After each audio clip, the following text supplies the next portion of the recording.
आई, हो मी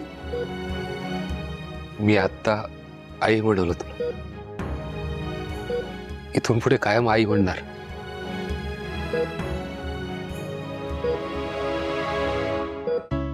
आई, मला ओळखलं ना तू? आम्हाला ओळखलं ना? मी मणी, तुझा मुलगा.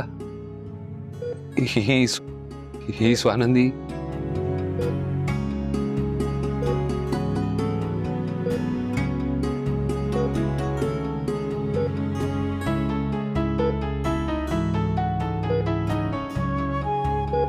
खरं तर आता मला कळत नाहीये तू माझा जीव वाचवला म्हणून मी तुला थँक्यू म्हणू, की हे असं स्वतःचा जीव पणाला लावून माझा जीव वाचवला म्हणून तुझ्यावर रागवू.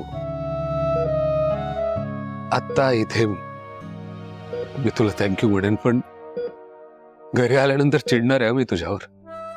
तुझ्या मनात एकदाही विचार नाही आला का की माझा जीव वाचवताना तुझ्या जीवाला काही झालं असतं तर मी काय केलं असतं?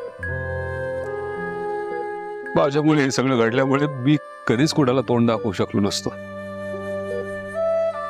कुणाला काय, मी माझं तोंड सुद्धा बघू शकलो नसतो कधी.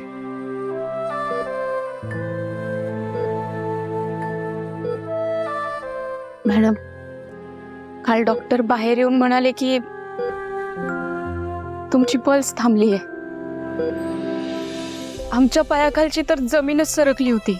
पण मग मणी सरांनी तुम्हाला आई म्हणून हाक मारली आणि तुमची हार्टबीट परत सुरू झाली. हा चमत्कार मी माझ्या डोळ्यांनी पाहिला काल. आई आणि मुलाच्या प्रेमात किती ताकद असते हे कळलंय मला. मॅडम,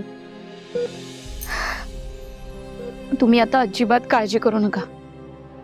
आता आपण घरी गेल्यानंतर ना, तुमचा हा मुलगा आणि तुमची ही सून तुमची इतकी छान काळजी घेईल ना की तुम्ही असं लवकरच चालायला लागाल.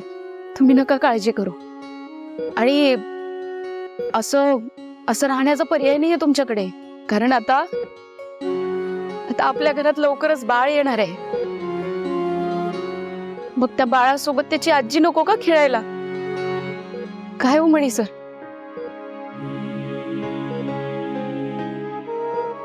आजीने असं आजारी असून कसं चालेल? त्यामुळे आता तुम्हाला लवकरात लवकर बरं व्हायचंय. तुमच्या नातवासोबत किंवा नातीसोबत खेळायला.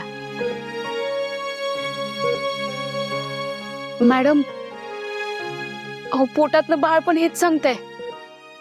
हे बघा.